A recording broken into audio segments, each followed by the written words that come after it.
और वो ऐसे होगा कि हमें सिंपली जो ये हमारा सीन है, इसमें जब हम इम्पैक्ट देखते हैं कि जब गाड़ी मुझे टक्कर मारेगी तो उस वक्त वो गाड़ी किधर होगी, तो वो गाड़ी कुछ इस जगह पे होगी, राइट, कुछ इस जगह पे होगी।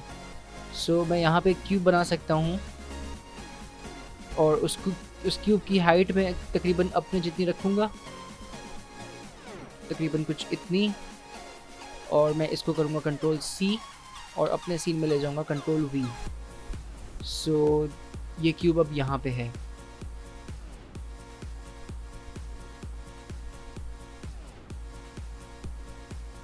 और गाड़ी आएगी इधर से, गाड़ी यहाँ से आके इधर इसको टक्कर मारेगी। तो हमें ये करना है।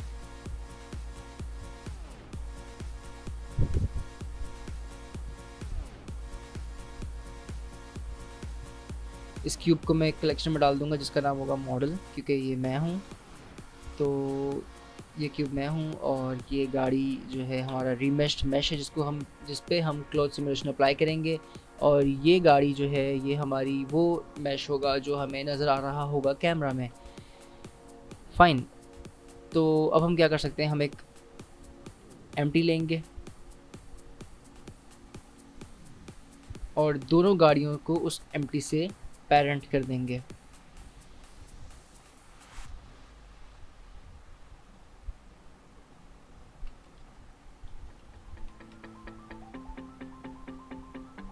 ओके सो गाइस, अब हम इस गाड़ी पे क्लॉथ सिमुलेशन लगाने लगे हैं।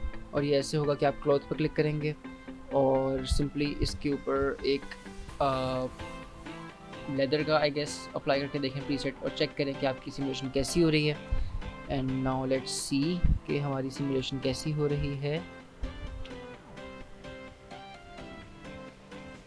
ओके गाइस, चेक करने से पहले एक बात मत भूलें कि आपको ग्रेविटी नहीं चाहिए इस सीन में, क्योंकि हमारा जो बलून जब बनेगा तो वो ऊपर की तरफ उड़ेगा। तो फॉर दैट रीज़न हमें ग्रेविटी नहीं चाहिए। फील्ड वेट्स, ग्रेविटी को आप ज़ीरो कर दें और यहाँ पे हमें एक विंड लगाऊंगा, हवा चलवाऊंगा यहाँ पे, ताकि हमारा जो बलून है वो ऊपर की तरफ उड़ जाए।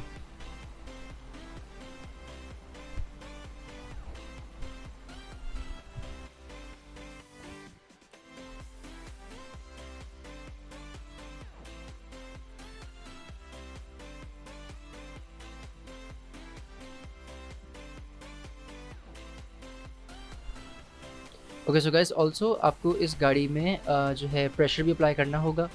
तो प्रेशर आप कुछ 20 तक का प्रेशर रखेंगे, क्योंकि ये फूलेगा ना, ये मोटा होगा, तो फॉर दैट आपको प्रेशर चाहिए होगा। और अब आप इसको प्ले करके देखें कि ये कैसे हो रहा है।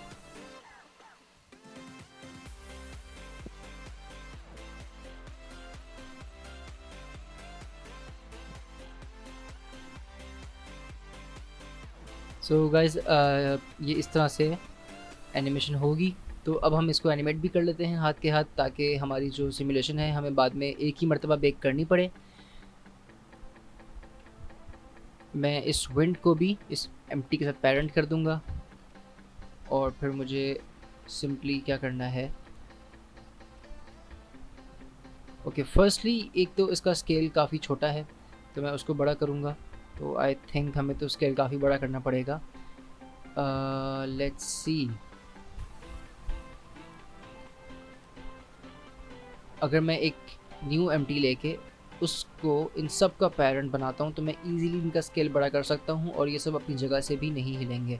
अगर मैं यहाँ से स्केल बड़ा करता तो मुझे बार बार इसको एडजस्ट भी करना पड़ता, लेकिन इस तरह से अब मुझे इसको एडजस्ट नहीं करना पड़ेगा। तो गाइज़, अगर मैं देखूँ, नोट करूँ कि अगर मैं यहाँ पे खड़ा हूँ और मेरी हाइट के बराबर में अगर एक ये गाड़ी होती तो इसकी क्या हाइट होती, तो मुझे एक आइडिया लगाना है, मुझे एक अंदाज़ा लगाना है। तो I think it would have been something like this. तो या I think this is appropriate. और इसको अब हमें हमें एनिमेट करना है। लेट्स सी, हमें गाड़ी ने टक्कर कौन से फ्रेम पे मारी है। तो ये है कुछ 114, 115 और 16। I think 115 would be okay. तो हम 115 पे की फ्रेम लगाएंगे। 115 ये रहा और सॉरी ये 105 है, 115 ये रहा। ओके सो गाइस, अब मैं इसको थोड़ा सा अंदर की तरफ पुश कर दूंगा ताकि इसका आपस में क्विक कोलिजन हो सके। और थोड़ा पुश करने के बाद मैं इसको एक की फ्रेम दूंगा यहाँ पे, और फिर मैं इसको स्टार्टिंग में ले आऊँगा पीछे की तरफ कुछ यहाँ पे। और अब अगर मैं प्ले करके देखूँ तो इसकी मुझे ओके ओके ओके, तो मुझे इस वक्त ये सिमुलेशन नहीं चाहिए, तो मैं सिमुलेशन फ़िलहाल रोकूँगा। कैश में जाके इसको मैं करूँगा 115 से ये स्टार्ट होगी सिमुलेशन और एंड होगी ये 250 पे, ठीक है। सो या लेट्स सी। तो गाइज़ ये काफ़ी स्लो आई है, ये इस तरह लग रहा है जैसे ये ब्रेक लगाई है गाड़ी ने, जबकि गाड़ी ब्रेक नहीं लगाएगी। यहाँ पे गाड़ी हमें काफ़ी स्पीड में टक्कर मारेगी, तो उसके लिए मुझे इसकी एनिमेशन की इंटरपोलेशन छेड़नी पड़ेगी। मैं कंट्रोल टैब दबाऊँगा और फिर यहाँ पर आके I can change this interpolation. यहाँ से कुछ इस तरह अगर मैं करता हूँ तो आप देख सकते हैं कि ये स्पीड में आके इससे टक्कर होगी इसकी।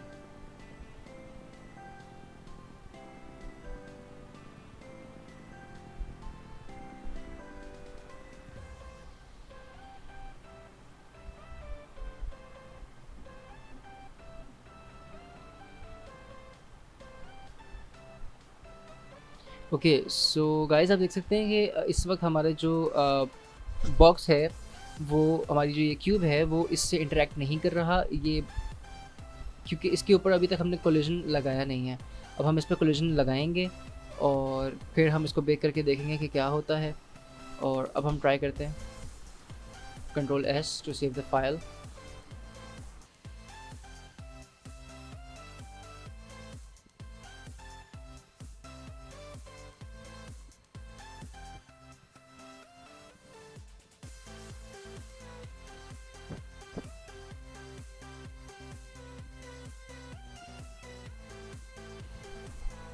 ओके सो गाइस, आप देख सकते हैं कि इसने जो है इम्पैक्ट के बाद ये फूलना भी शुरू हो गया और ये ऊपर भी उड़ गया। तो ये अच्छा है, लेकिन ये काफ़ी सिंपली ऊपर जा रहा है। मैं चाहता हूँ कि थोड़ा सा ये रोटेट हो, थोड़ा सा थोड़ी एनिमेशन इसमें होनी चाहिए, या थोड़ी सी आई डोंट नो रैंडमनेस होनी चाहिए। तो उसके लिए मैं यहाँ पे एक टर्बुलेंस का भी यूज़ कर सकता हूँ। मैं फोर्स फील्ड में जाके टर्बुलेंस यूज़ करूँगा और उसकी मैं स्ट्रेंथ कुछ 5-ish रख सकता हूँ, 10 रख सकता हूँ, I guess 5 would be okay. अब हम चेक करते हैं इसको दोबारा से।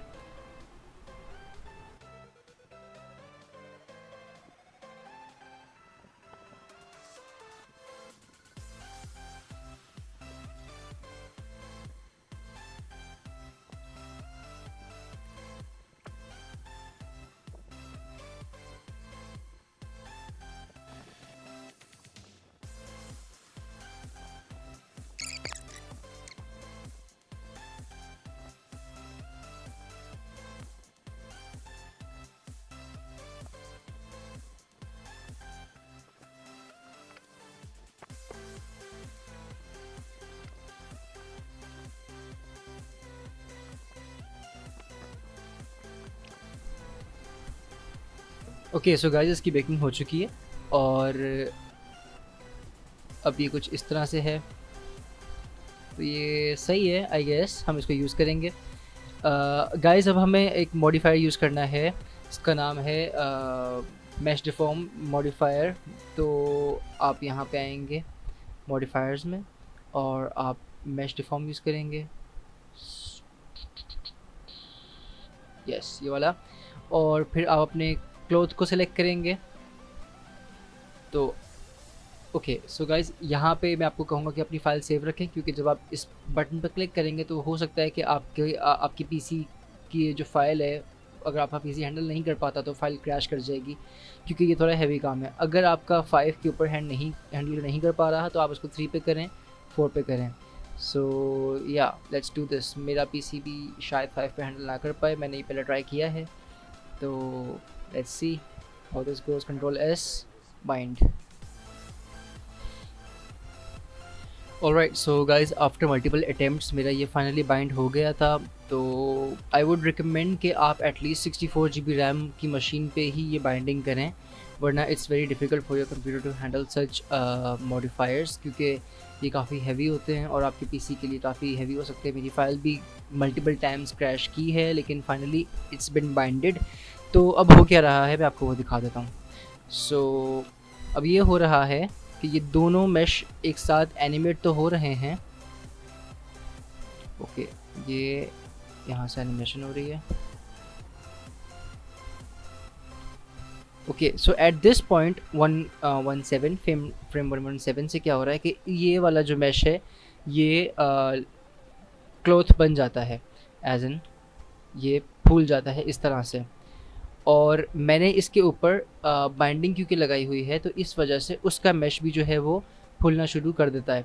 तो which gives you this result. और मैंने इसके ऊपर माइनर सी एनिमेशन करके इसको थोड़ा सा मैं पीछे ले गया हूँ, ताकि वो थोड़ा सा इम्पैक्ट के बाद पीछे जाने के जैसा इफेक्ट एक बन सके। So it's nothing, just simple की फ्रेम्स जिससे मैं इसकी पोजीशन को और थोड़ा सा इसके स्केल को एडजस्ट कर रहा हूँ। तो गाइज़ हमें फाइनल रेंडर में ये नहीं चाहिए होगा, ये हमारे फाइनल रेंडर्स में ऑफ़ होगा, तो मैं इसको यहाँ से ऑफ़ कर दूँगा ताकि हमारे रेंडर्स में ये ना दिखे हमें सिर्फ अपनी जो मेन गाड़ी है वो दिखे। And the reason for that is क्योंकि इसके ऊपर हमने मटेरियल्स नहीं लगाए हुए, इसके ऊपर कोई टेक्सचर्स नहीं लगे हुए, और हम लगा भी नहीं सकते। इट्स वेरी डिफ़िकल्ट क्योंकि ये जो मैश है जो ये रीमैश हो चुका है, तो उसका जो यूवीज़ हैं, जो इसका जो मैश डेटा है वो कुछ भी प्रिजर्व नहीं रहा। तो इट्स वेरी डिफ़िकल्ट कि अगर आप इस पर टेक्सचर लगाना चाहें, बहुत लंबी होगी। अगर आप करना चाहते हैं तो आप फेसेस पकड़ पकड़ के इंडिविजुअली कर सकते हैं, but it's a very long and tiring process, तो वो मैं नहीं कर रहा। What I am doing instead कि मैं इसको हाइड कर दूंगा फाइनल रेंडर में। यहाँ से इसको मैंने हाइड कर दिया है और मैं सिंपली इसको रेंडर करूँगा, and I think it will work for me. मुझे इतना कोई ख़ास रिज़ल्ट की नीड है भी नहीं इसमें एज सच, क्योंकि इसमें काफ़ी मोशन ब्लर होगा। जब ये इम्पैक्ट होता है उसके बाद मैं इसमें मोशन ब्लर ऐड करूँगा तो ये थोड़ा ब्लर भी होगा, तो इतनी डिटेल्स नज़र भी नहीं आएंगी। Anyways I am gonna set अ की फ्रेम हेयर यहाँ पे रोटेशन पे, और थोड़ा सा आगे आके मैं इसकी रोटेशन भी थोड़ी सी चेंज करना चाहता हूँ, कुछ इस तरह से। और जैसे जैसे ये आगे जाएगा तो इसकी रोटेशन में भी मैं चेंजेस लाना चाहता हूँ, कुछ इस तरह से। I think so yeah, I guess this is okay. Okay, so this is done. अब हम इस इफ़ेक्ट को उठा के कंट्रोल सी कर सकते हैं, कंट्रोल सी, और हम सिंपली अपनी ओरिजिनल फाइल में लाके इसको कर सकते हैं कंट्रोल वी, और हम एम दबाएंगे और न्यू कलेक्शन में डालेंगे इसको कार। तो ये गाड़ी की कलेक्शन अलग से बन गई है, और ये हमारी क्यूब है, इसकी हमें नीड नहीं होगी फाइनल रेंडर में भी, और अभी भी ख़ास नहीं है। एनीवेज ओके, बट एक इशू ये हुआ है कि फॉर सम रीज़न हमारी गाड़ी एक तो साइड से टेढ़ी आ रही है, यानी कि ये अगर आप नोट करें कि यहाँ से आ रही है, इसको यहाँ से आना चाहिए था। सेकेंडली ये यहाँ पे आकर टक्कर मार रही है, इसको यहाँ पे आना चाहिए था। सो आई डोंट नो ये कैसे हुआ ये इशू, लेकिन ये हुआ है, तो इसको सॉल्व करना होगा। तो आई थिंक हमें बेकिंग दोबारा करनी पड़ेगी, बट एनीवेज व्हाटएवर, हमें करना तो पड़ेगा इसको ठीक। तो उसके लिए सबसे पहले मैं तो नंबर 1 एक इसको अपनी जगह पे रखूँगा। नंबर 1 ये यहाँ पे आएगा। सेकेंडली ये इस तरफ से आएगी, कुछ यहाँ से गाड़ी आएगी, समथिंग लाइक दिस। तो अब हम चेक करते हैं कि हमारी सिमुलेशन किस तरह से हो रही है।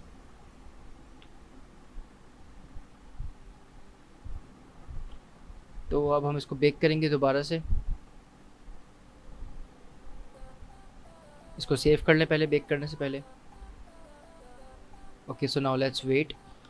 ओके सो गाइज़ ये बेकिंग हो चुकी है, और अब हम देख लेते हैं, इसको हाइड करेंगे, इसको भी हाइड करेंगे, और मटेरियल व्यू में चेक कर लेते हैं कि किस तरह का रिज़ल्ट बन रहा है। तो guys this is not bad. I think timing भी ठीक है, और अगर टाइमिंग में 1-2 फ्रेम्स के अभी भी इश्यूज़ आता भी है, तब भी मैं रेंडर करने के बाद उसको जब मैं कंपोजिशन करूँगा उसकी आफ्टर इफेक्ट्स पे, मैं वहाँ पे उसके स्लाइडर को आगे पीछे करके इसकी टाइमिंग्स आगे पीछे कर सकता हूँ। शुरू से हम फुटेज थोड़ी सी क्रॉप कर लेंगे या एंड्स थोड़ी सी क्रॉप कर लेंगे, वो कोई इतना मेजर इशू नहीं है। तो अब हम देख लेते हैं कि हमें ये सही लग रहा है कि नहीं। आई थिंक ये जो रोटेट किया एकदम से बहुत ज़्यादा इसने रोटेट कर दिया, तो आई थिंक इतना तेज़ हमें नहीं करना चाहिए इसे। थोड़ा सा इसे मार्जिन देते हैं, मैंने 1 सेकंड बढ़ाया है इसकी रोटेशन में। So this is more natural, I think this is better. और आई हैव जस्ट रियलाइज्ड कि हमें 250 तक बेक करना भी नहीं था इसको, इतना देर मैंने एमी वेट किया। अगर मैं इसको 200 तक भी करता तो 200 वुड हैव बीन इनफ। तो एनीवेज मैं फिर भी इसको 200 लिख देता हूँ, ताकि अगर मुझे दोबारा बेक करना पड़े तो मैं 200 तक ही करूँ। ओके, अब मैं इसको चेंज नहीं कर सकता setting. Anyways whatever, ignore. Okay, so effect तो बन गया हमारा। अब हमें लाइटिंग मैच करनी है, और लाइटिंग मैच करने के लिए हमें HDRI लगानी पड़ेगी। जो मैंने HDRI यूज़ की है उसका लिंक मैंने आपको डिस्क्रिप्शन बॉक्स में दिया हुआ है, आप वहाँ से पिक कर सकते हैं। तो लेट्स डू दिस। यहाँ पे मैं वर्ल्ड सेटिंग्स में आऊँगा और इन्वायरमेंट टेक्सचर लगाऊँगा। ओपन करेंगे, टेक्सचर्स में जाके मैंने यहाँ पर रखी है, ये हमारी HDRI है। और let's switch to C GPU cycles, और 128 would be enough I think. Viewport के लिए 50 काफ़ी हैं सैम्पल्स। ओके, और अब हम अपने प्लेन को करेंगे शैडो कैचर। रेंडर में देखेंगे तो कुछ इस तरह का आ रहा है। ओके, तो हमारी जो HDRI है वो हमें नज़र आ रही है, वो हमें नहीं देखनी। रेंडर में जाके बेक पर जाऊंगा, सॉरी फिल्म पर जाऊंगा, और इसको ट्रांसपेरेंसी को ऑन करूंगा। तो अब हम देख सकते हैं कि ये this is much better now.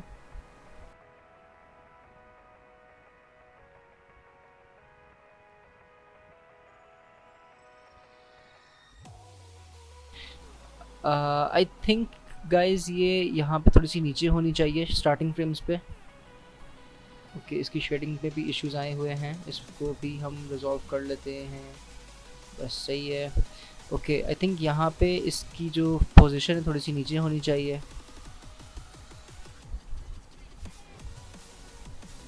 तो गाइज जब ये कैमरा में आएगी गाड़ी, मैं वहीं पे इसका की फ्रेम लगा रहा हूँ, that is the 50th frame. 50वें फ्रेम से इसकी एनिमेशन शुरू हो जाएगी। तो अब देखते हैं।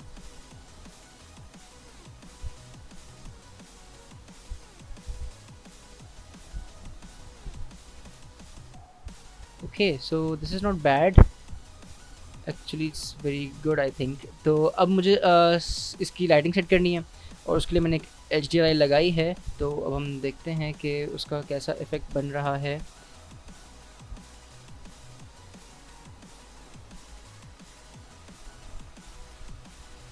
I think it's not bad, lighting बेहतर हो सकती है,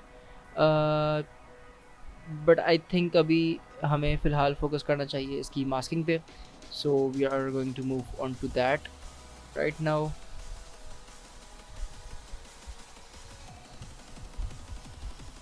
let's see this one more time.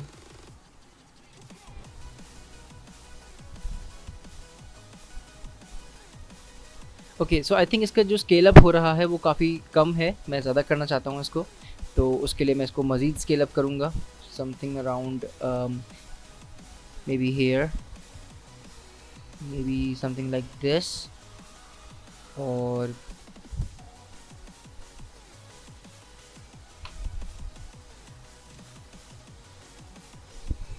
अब देखते हैं इसको।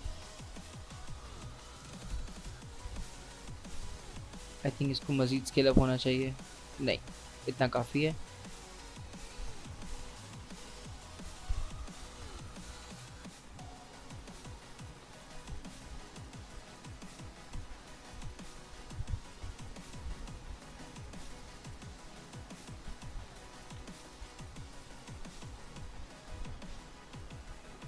ओके, अब मुझे जो करना है, इसकी जो मुझे विंडोज़ के आर पार दिख रहा है, मैं ये नहीं चाहता, बिल्कुल भी नहीं चाहता मैं ये, क्योंकि मुझे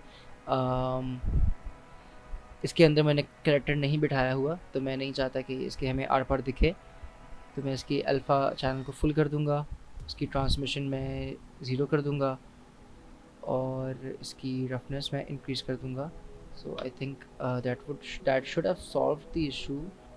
ओके, सो गाइज इसका मसला सॉल्व हो गया, वो एक्चुअली कोई इशू नहीं था। 3.6 में यूज़ कर रहा था, ब्लेंडर 3.6। अब मैं आया हूँ ब्लेंडर 4.3 में, तो इसमें वो इशू नहीं आ रहा। तो वो 3.6 का जो व्यू पोर्ट था सिर्फ उसमें था, रेंडर में वहाँ भी ठीक आ रहा था। तो खैर all in all it's okay now, और अब हमारा मसला हल हो चुका है। तो गाइज़ आई थिंक कि ना हमारे रेंडर्स में हमें मज़ीद रिफ्लेक्शंस चाहिए हैं। इसमें हमें मतलब ये दरख्तों की रिफ्लेक्शंस नहीं आ रही, हमें इनकी रिफ्लेक्शंस थोड़ी चाहिए, बिल्डिंग्स वगैरह की। तो फॉर दैट आई थिंक हम यहाँ पे छोटा सा इन्वायरमेंट क्रिएट कर सकते हैं अगर हम चाहें। तो एक आइडिया है, अगर आपका पीसी हैवी हैंडल करता है सीन्स को, तो आप सिंपली यहाँ पे ऐसे दरख्तों के मॉडल्स इंपोर्ट कर सकते हैं और ऐसे मतलब थोड़ा बहुत मैश वैश क्रिएट करके उस पर टेक्सचर लगा सकते हैं, ऐसा ब्लू कलर का and what ever you know. तो आप चाहें तो कर सकते हैं, लेकिन मैं ये नहीं करूँगा क्योंकि that would be heavy for my PC. मेरा पीसी इतना हैवी नहीं है कि जो ऐसी चीज़ें हैंडल कर सके। तो इसीलिए मैं सिंपली यहाँ पे मैश जो है वो मॉडल कर रहा हूँ और मैं फिर उस पे जो है टेक्सचर अप्लाई करने की कोशिश करूँगा। तो इतना मुझे नहीं चाहिए, इतनी दूर तक मुझे सिर्फ ये आई गेस यहाँ तक मिल जाए तो काफ़ी है। इसको मैं डिलीट करूँगा, डिलीट, डिलीट। ओके, सो मैं दोबारा इस पे यूवी प्रोजेक्ट अप्लाई करना चाहता हूँ। तो यूवी प्रोजेक्ट और कैमरा सेलेक्ट करूँगा और हमारा फ्रेम था 121, तो मैं उस पर दोबारा आऊँगा। एस्पेक्ट रेशियो 1080 बाय 1920 और इसको मैं दोबारा से एक मरतबा अप्लाई कर दूँगा। ठीक है, so I think we can now move on to rendering this. हम इसको रेंडर करेंगे और फिर हम आफ्टर इफेक्ट्स पे देखेंगे इसको आगे कि इस पे हमने क्या मास्किंग करनी है, क्या नहीं करनी।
सो गाइज़ ये था मेरा पूरा प्रोसेस जिसमें मैंने आपको दिखाया कि मैंने किस तरह से वीडियो शूट की। आपने एक व्लॉग देखा, उसके बाद मैंने आपको दिखाया कि मैंने उस शूट को किस तरह से ट्रैक किया आफ्टर इफेक्ट्स पे, फिर मैंने ब्लेंडर पे पूरा सीन को अरेंज किया, एनिमेशन की and everything you just saw. And उसके बाद हमने फिर कंपोजिटिंग की, आफ्टर इफेक्ट्स पे मास्किंग की, और this was the whole process. और अगर आपको कोई भी सवाल हो तो आप मुझे कमेंट सेक्शन में बता सकते हैं, मुझे आप डायरेक्टली रीच आउट कर सकते हैं मेरे इंस्टाग्राम अकाउंट पे। आपको हैंडल्स मिल जाएंगे डिस्क्रिप्शन बॉक्स में। और इसके अलावा अगर आपके पास कुछ सजेशंस हो तो मुझे ज़रूर दें, कमेंट बॉक्स मेरा खुला है। Thank you so much for watching and stay tune for further videos. मैं ऐसे ही बहुत से इंटरेस्टिंग आइडियाज़ रख के बैठा हूँ, और मैं इंशाल्लाह I will try and continue doing this and making this videos. So stay tuned. Thank you for watching. Allah Hafiz. Free Palestine.